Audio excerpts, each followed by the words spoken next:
es una parte de la filosofía que estudia el mundo material, cosmos o mundo material, porque también se llama filosofía de la naturaleza.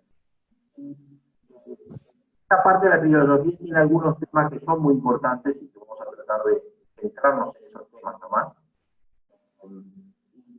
¿Cuáles son esos tres temas principales que trataron los filósofos desde el comienzo de la filosofía en Grecia, allá por el siglo VII a.C.?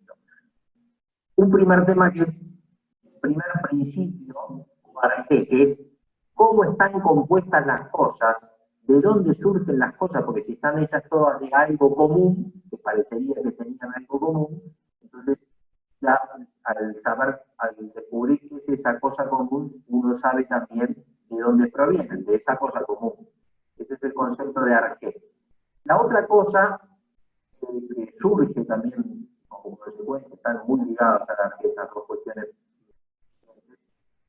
que hay una unidad en toda la realidad, precisamente porque tienen algo común, o si hay algo que nos distingue, si las cosas son múltiples o son una única cosa, y si hay algo que los distingue y hay algo que los une.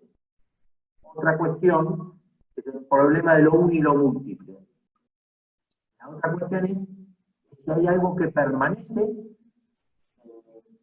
o si todo cambia, o si hay algo que permanece y algo que cambia. El tema del cambio, de lo uno y de lo múltiple, y el primer principio fueron los tres temas principales, fundamentales, de los llamados cosmólogos. Los cosmólogos son los primeros filósofos conocidos,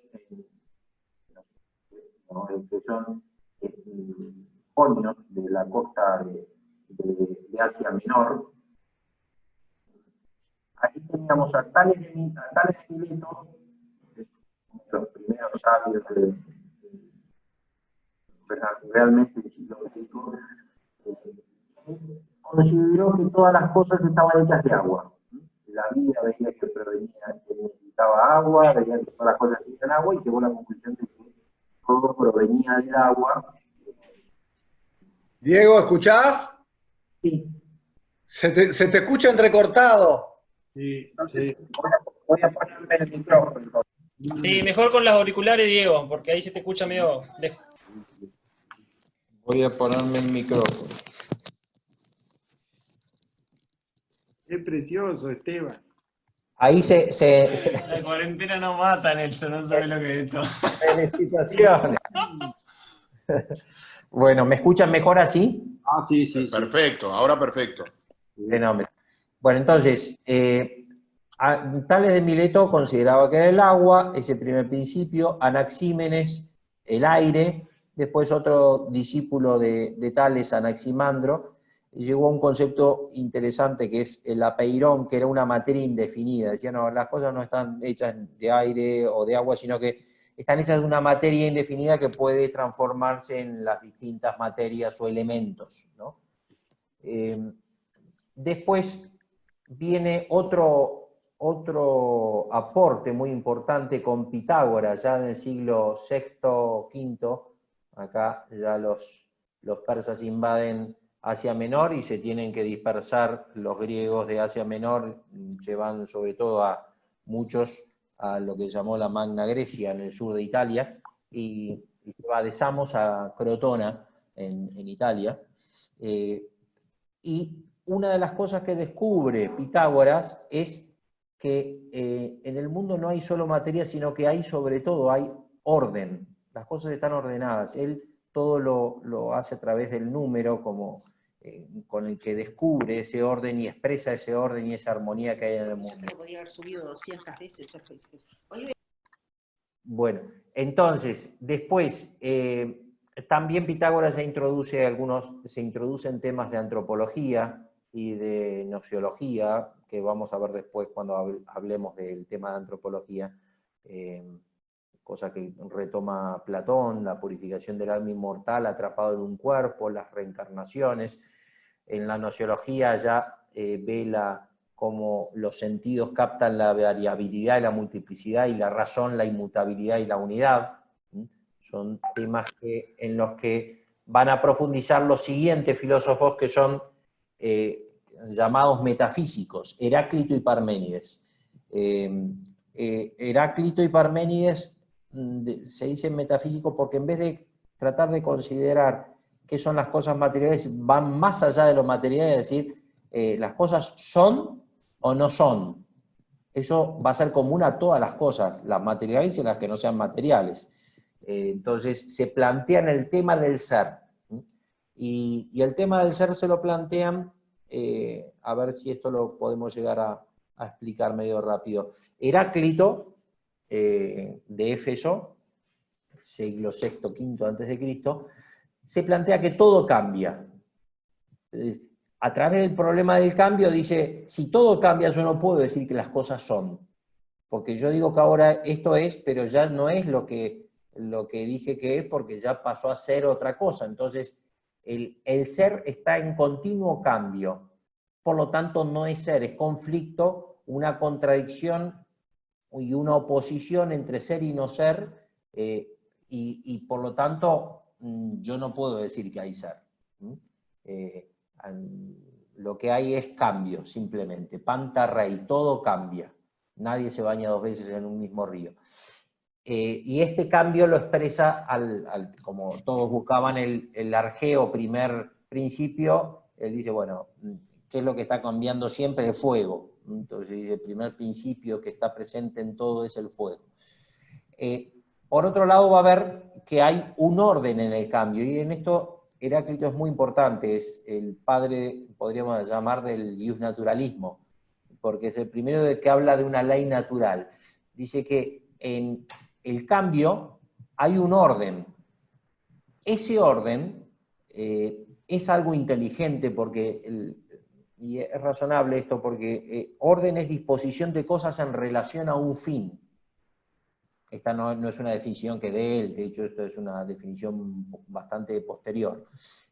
Pero yo no sé si hay orden hasta que no descubro el fin de la disposición de las cosas. Si yo entro en una clase y veo que están todas las sillas mirando hacia el pizarrón, digo están ordenadas, pero si yo entro y están en semicírculo, digo, está desordenado porque no están todas mirando al pizarrón. No, están ordenadas con otra finalidad.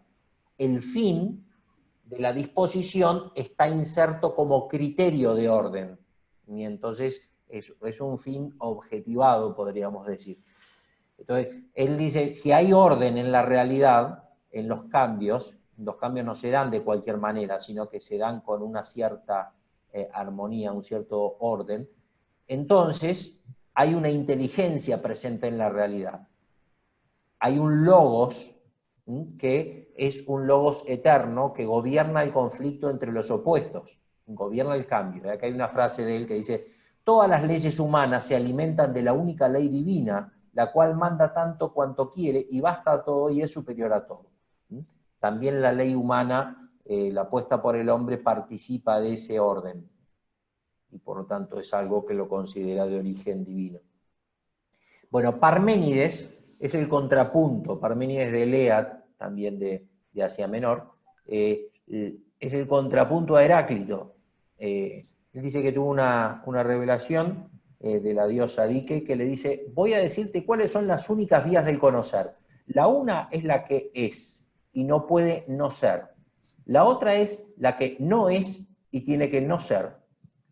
Al no ser no la podrías ni conocer ni expresar, porque lo pensable es lo mismo que lo que puede ser. Bueno, este es un principio fundamental que descubre Parménides, y es que el ser es y el no ser no es. Si algo es, yo no puedo decir que eso no es, porque es lo contrario, decir que no es. Entonces, y eso lo descubre la inteligencia, no lo descubren los sentidos. Los sentidos, dice, me muestran, como dice Heráclito, que todo está cambiando, pero yo con mi inteligencia me doy cuenta de que las cosas son. Entonces, ¿qué conclusión saca él? Que si el ser es y el no ser no es, y si el cambio es pasaje de ser algo a no ser, o de no ser algo a ser algo, no puede haber cambio. Porque uno de los extremos, y que son elementos del cambio, no es el no ser, algo que no es algo y pasa a ser algo. No, como el no ser no es, por lo tanto no hay cambio. ¿Mm? ¿Se entiende el razonamiento? Este es un razonamiento muy importante, que después vamos a ver cómo recién en el siglo XIII después de Cristo se puede entender lo que dijo Parménides. Si el ser es y el no ser no es, no hay cambio. También, si el ser es y el no ser no es, hay unidad, no pueden haber dos cosas distintas, porque algo sería en uno y no sería en otro. Y como el no ser no es, no puede haber un principio de diferencia, un principio de distinción. ¿Se entiende ese razonamiento? Y por otro lado, el ser es perfecto, infinito, ilimitado, porque el único límite del ser sería el no ser, pero el no ser no es, con lo cual el ser es ilimitado. Y el ser es lo que descubre la inteligencia. Entonces, en última instancia, para Parménides, toda la realidad es ser, y ese ser es uno, inmutable, perfecto e inteligible. Bueno, después, en el siglo V, Sócrates aquí se cambia el centro de la cuestión, ya no es el cosmos, sino el hombre, y se empieza a estudiar al ser humano, al conocimiento humano, al comportamiento humano, a la ética. Entonces vamos a dejarlo para cuando veamos estos temas. Platón, discípulo de Sócrates, siglo V, IV, antes de Cristo, tiene una filosofía muy completa.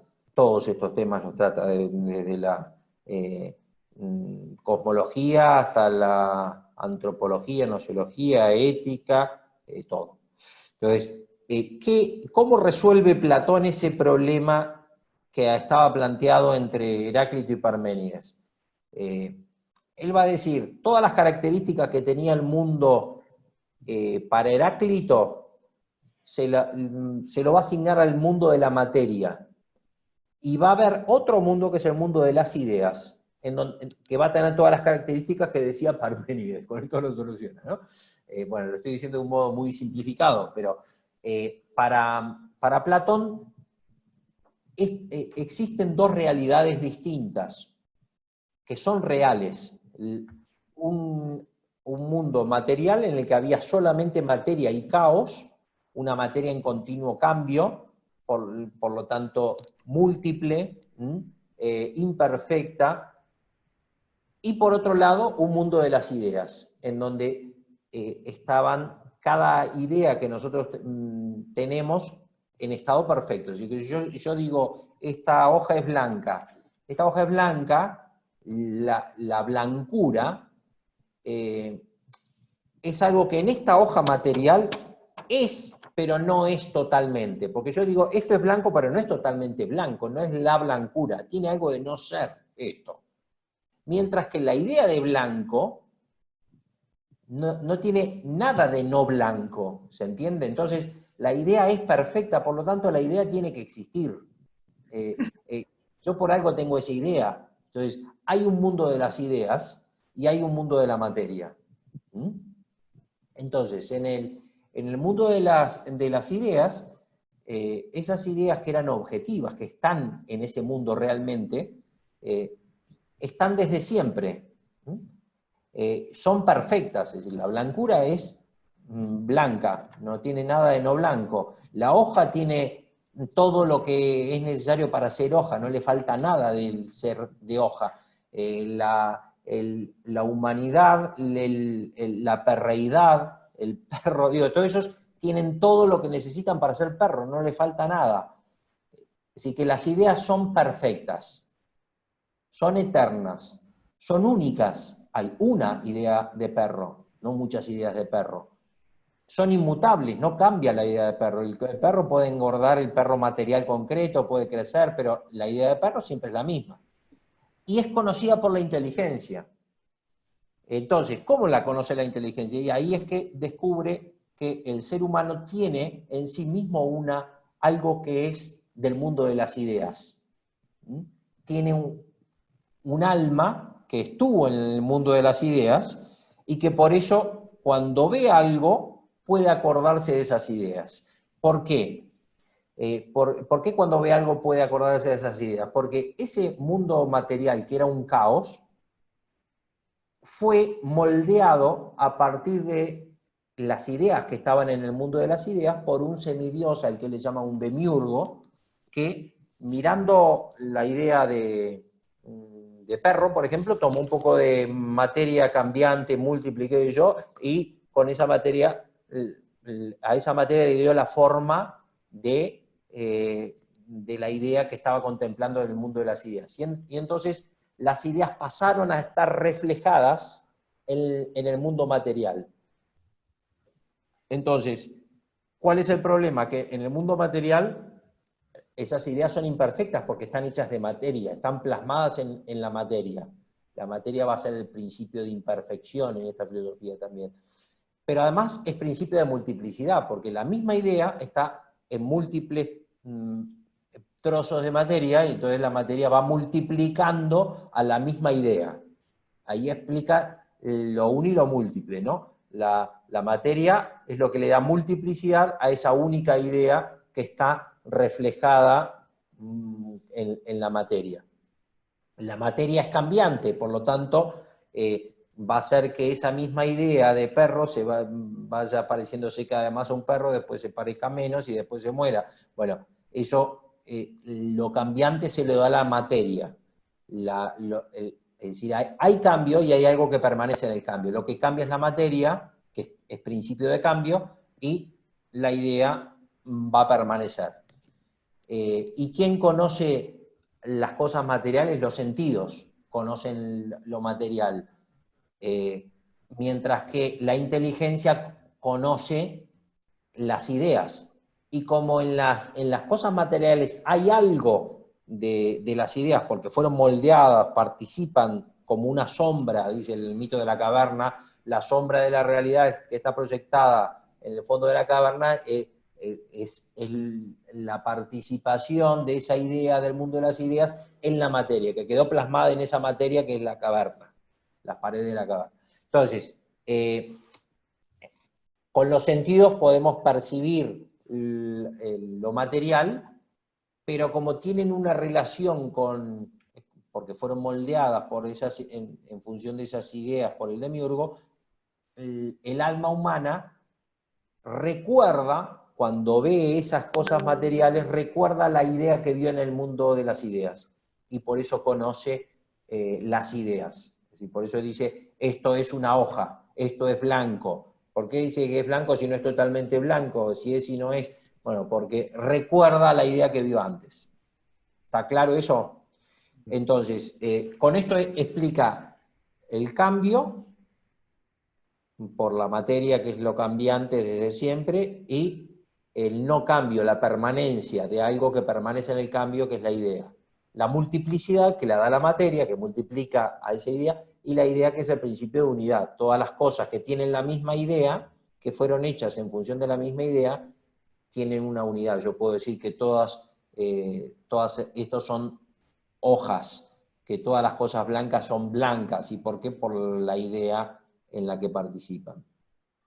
Bueno, y por último, vamos a ver qué dice Aristóteles. Aristóteles es el gran genio que tomó todos los filósofos anteriores. De hecho, muchos de los filósofos que vimos antes los conocemos por Aristóteles, salvo Platón, que escribió mucho.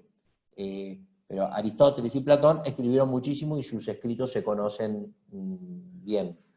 ¿Qué es lo que va a decir Aristóteles respecto al tema del primer principio? Ya vimos que para Platón hay, como primer principio, hay ideas y materia que en algún momento se mezclan. Y para Aristóteles, en cambio, acá le puse Aristóteles, me morfé la S. Entonces, para Aristóteles,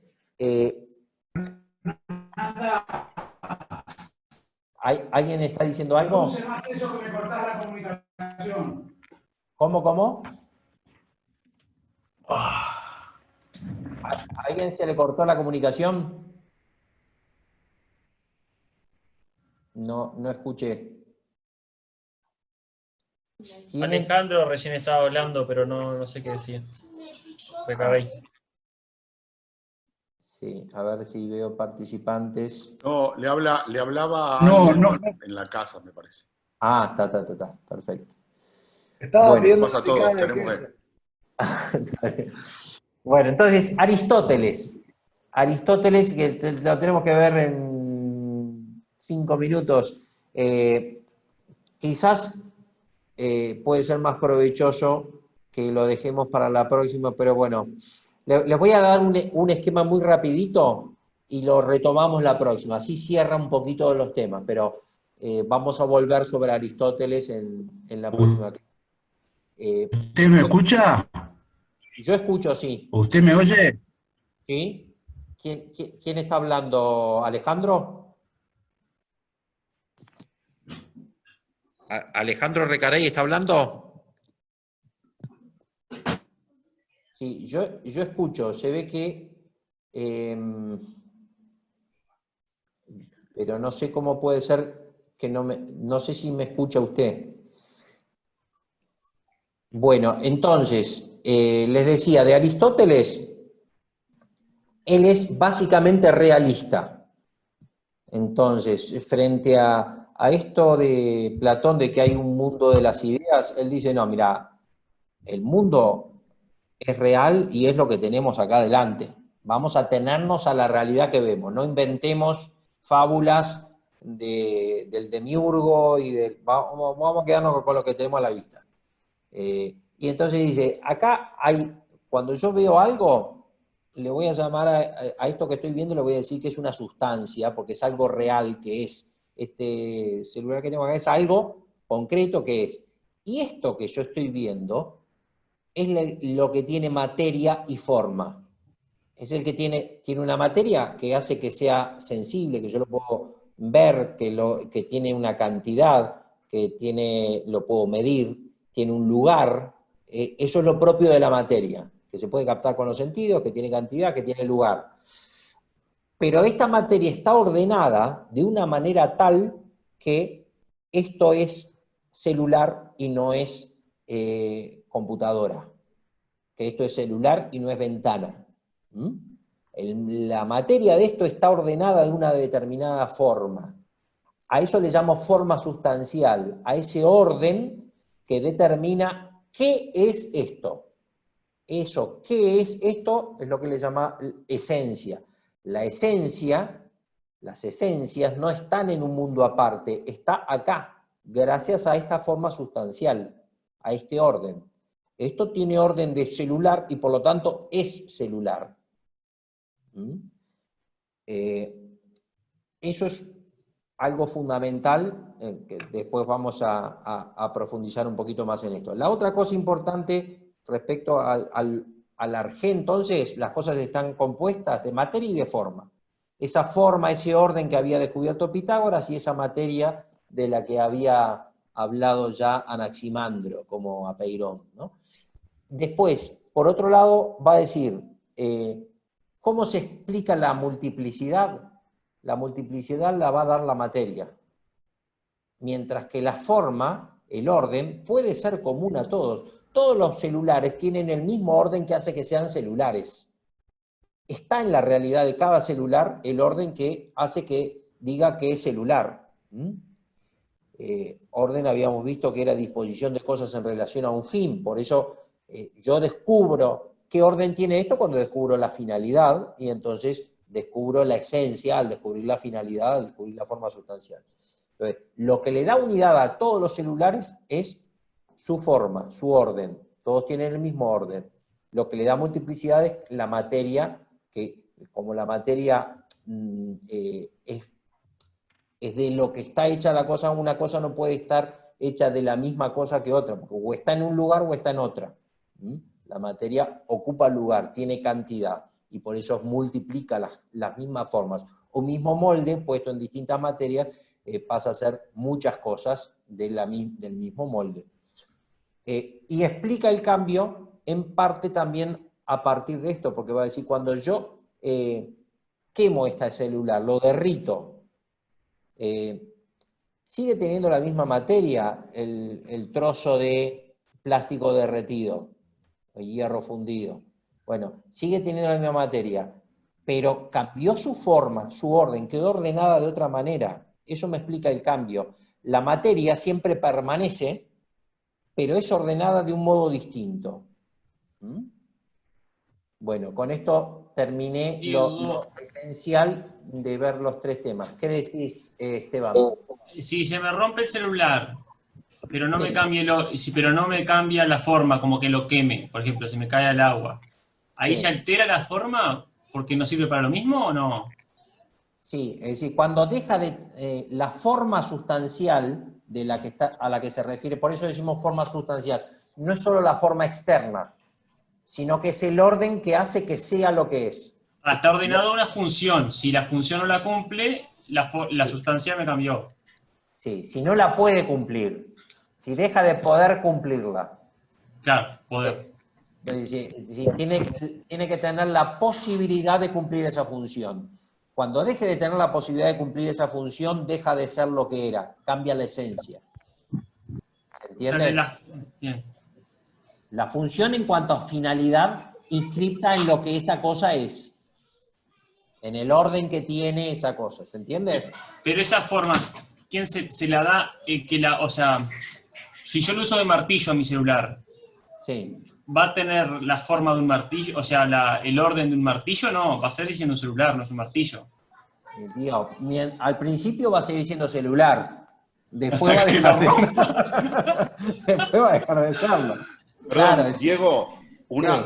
un comentario con respecto a eso. Yo creo que la forma, en este caso, la forma para Aristóteles, no es ni siquiera en términos estéticos, ¿no? No. El ejemplo que ponía muy bien Esteban, se te cae al agua, dejó de cumplir la función, no es más un celular en orden. Aunque en su forma, en el otro sentido, en el estético, parece un celular, pero no lo es. Y sin embargo, si le pego con un martillo y sigue funcionando como celular, la forma en sentido del orden lo sigue teniendo, sigue siendo un celular, con una materia distinta. O sea, porque ahora está rajado. Tengo esa idea, me quedó esa idea mientras lo explicaba. ¿Es así o no? Sí. Un celular con un golpe sigue siendo un Sigue celular. siendo celular. Sí, Pero sí. la materia cambió ahí, ¿no? La materia, No, aunque la materia sigue estando, puede ser que una parte de la materia admite cantidad y por lo tanto tiene partes. Se le puede quitar una parte, pero Con el golpe perdiste algo, capaz. puede perder ¿No? algo, pero lo que cambian son algo que no llegamos a explicar, que son los accidentes. ¿Sí? Que lo vamos a ver después. Es decir, algún aspecto de esa cosa que no afecta a la esencia, que no afecta a lo que es, a lo que la cosa es, cambió. Es decir, tiene una abolladura que antes no tenía. Cambió, por ejemplo, la forma exterior, que es accidental. Correcto.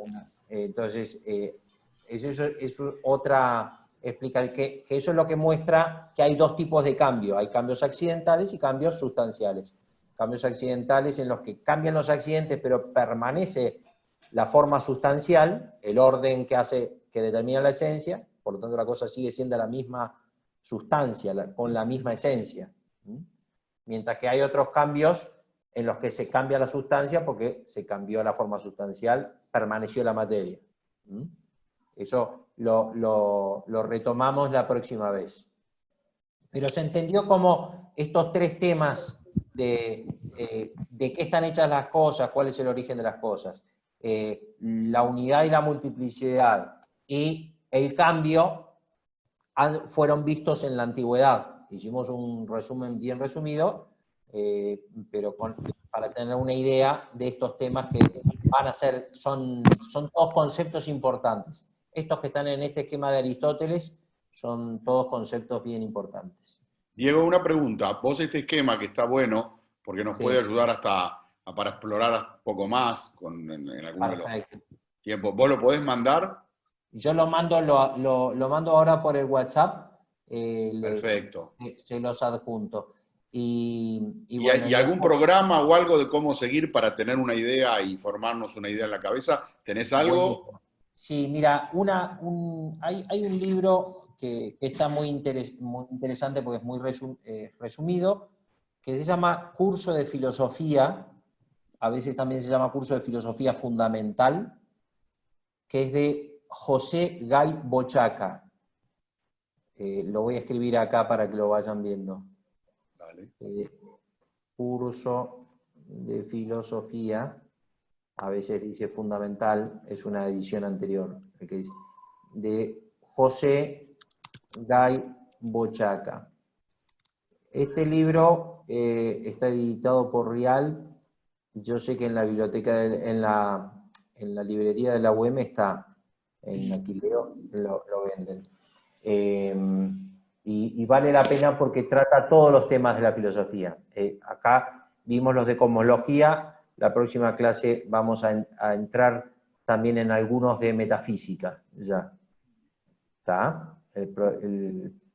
Que el próximo martes no tendríamos, el próximo martes es Semana Santa, tendríamos el siguiente martes. ¿Está? Muy bien. Perfecto, perfecto. Bueno, y también voy a ver si puedo hacerles un link a la grabación. Me acordé de grabar cuando empezamos con cosmología, pero bueno, va a quedar la grabación. Si alguien quiere repasar algo, lo puedo poner en un sitio para que lo consulten.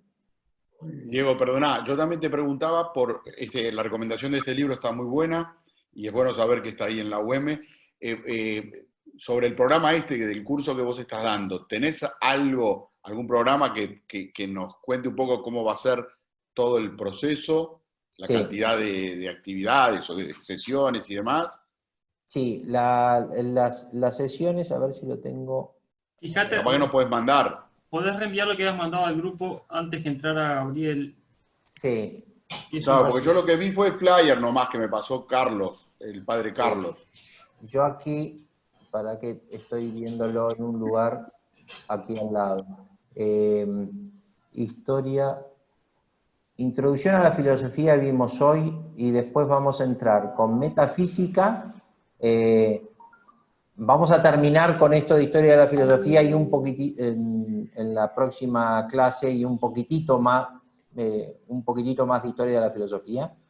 Y vamos a empezar con metafísica ya en la próxima clase y después el 21 de abril. Después, Perfecto. el 28 de abril, vamos a ver Teodicea, que es el conocimiento de Dios por la filosofía. Y después, el 5 de mayo no tenemos, el primer martes de cada mes no tenemos la clase. Y vamos a tener el 12 de mayo y el 19 de mayo antropología, que vamos ahí a ver el tema de la persona humana, del alma humana, de la espiritualidad, de la inmortalidad, del ser persona. Esos son los últimos temas que son bastante profundos. Igual, metafísica y que vamos a empezar la clase que viene y vamos a tener otra clase más, es un tema muy importante para poder entender después la demostración de la existencia de Dios y para poder entender también el alma humana y la espiritualidad del alma humana. Es una parte bastante abstracta de la filosofía, pero que es muy importante en los conceptos que se ven en metafísica. ¿Quedó claro más o menos? Perfecto. Gracias. De nada, al contrario. Y cualquier duda que tengan, las podemos charlar. Yo estoy a la orden, podemos, cuando quieran, me dicen y coordinamos un momento para hablar así por este mismo medio. Gracias, Diego. ¿Está? Muchas gracias. Bueno, muchas gracias a ustedes. Un abrazo. Hasta luego. Hasta luego a todos. Gracias, Diego. Buenas noches. Que pasen bien. Chao, chao. Gracias. Chao, chao.